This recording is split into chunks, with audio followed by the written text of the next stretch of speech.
Fala pessoal, vamos para mais um vídeo sobre produção do espaço brasileiro. Na verdade, sobre o processo de industrialização brasileiro, e nesse vídeo especificamente a gente vai falar sobre a produção do espaço da indústria brasileira.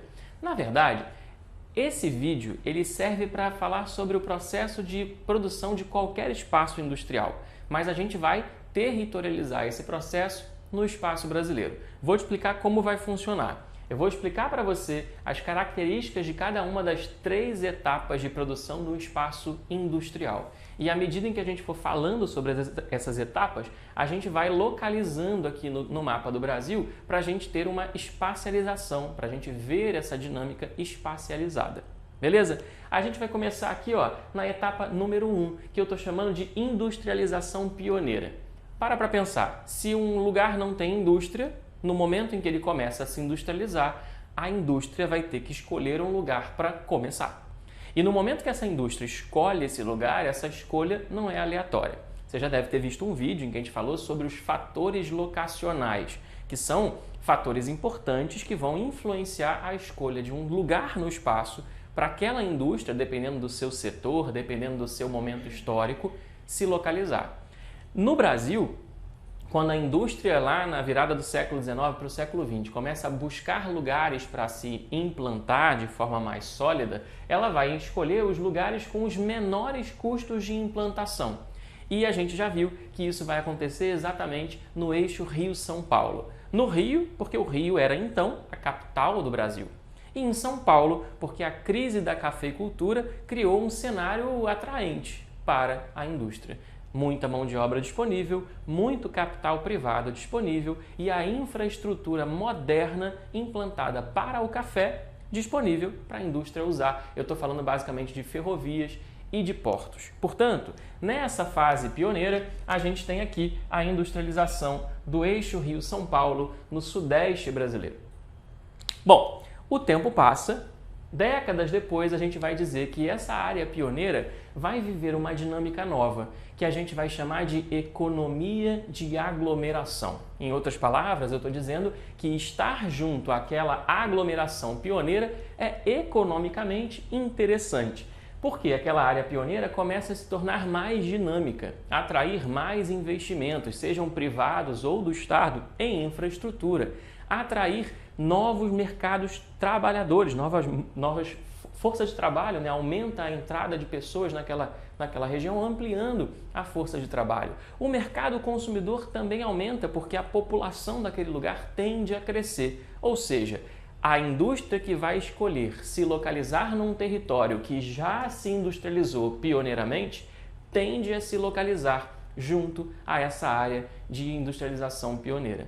A economia de aglomeração, portanto, no Brasil, ao longo dos anos 50, 60, 70, ela vai também se concentrar no eixo Rio-São Paulo e no entorno imediato, fazendo com que o Sudeste se consolide como a grande região industrial e urbana do Brasil. No entanto, com o passar do tempo, aquilo que era economicamente interessante passa a ser desinteressante. E a gente entra então na terceira etapa da produção do espaço, que a gente vai chamar de uma etapa marcada por um processo de deseconomia de aglomeração. É uma expressão feia, pouco comum, provavelmente você nunca ouviu falar disso, mas é importante você entender. Deseconomia de aglomeração significa que não é mais interessante do ponto de vista econômico estar junto àquela aglomeração. Por qual motivo? Se você é uma indústria nova, não é interessante se implantar naquele lugar. Se você é uma indústria antiga, talvez seja mais legal buscar novas localizações. Ou seja, os altos custos, seja de implantação ou de manutenção de uma empresa que já está lá, geram uma relocalização desses investimentos. De que custos eu estou falando? Um monte deles. Por exemplo, terreno. Numa área consolidada, tem cada vez menos terreno disponível. Os poucos que existem certamente custam muito caro. E ainda que eles não estejam tão caros assim, os impostos cobrados sobre aquele terreno, certamente numa área consolidada, são muito altos. Para piorar, em áreas muito densas, em áreas metropolitanas, muito urbanizadas, é muito comum que o poder público gerencie aquele espaço de uma forma mais atenta, criando planos diretores, que começa, por exemplo, a dizer que um determinado bairro que no passado era industrial não pode mais ser, seja porque ali tem muita gente residindo próximo, seja porque a infraestrutura urbana de circulação não dá conta da manutenção de uma indústria ali, ou até mesmo por razões ambientais. No Rio de Janeiro, São Cristóvão, tradicionalmente um bairro industrial, foi perdendo indústrias ao longo dos anos 80, 90 e até hoje, porque, entre outros fatores, o plano diretor do Rio de Janeiro desestimula a implantação ou a permanência de indústrias de grande porte naquela região. O que a gente vai ter muito ali são indústrias têxteis que vão aproveitar antigos galpões, confecções, que vão aproveitar antigos galpões para fazer ali as suas linhas de produção. Bom, outros custos que a gente pode pensar, o custo de circulação, já que o tráfego, a circulação de automóveis, de veículos, nessas áreas consolidadas tende a ser muito demorada, tende a ser muito lenta, muitos engarrafamentos. O custo da mão de obra, num lugar onde o custo de vida é mais alto, o custo da mão de obra tende a ser mais alto e assim por diante. Diante disso, essa indústria vai buscar novos lugares para se territorializar. No Brasil, a gente vai observar um movimento de migração de algumas indústrias para alguns polos no Nordeste, algumas para o Sul, atraídas sobretudo pela proximidade com os países do Mercosul e algumas até mesmo para outros estados do Brasil.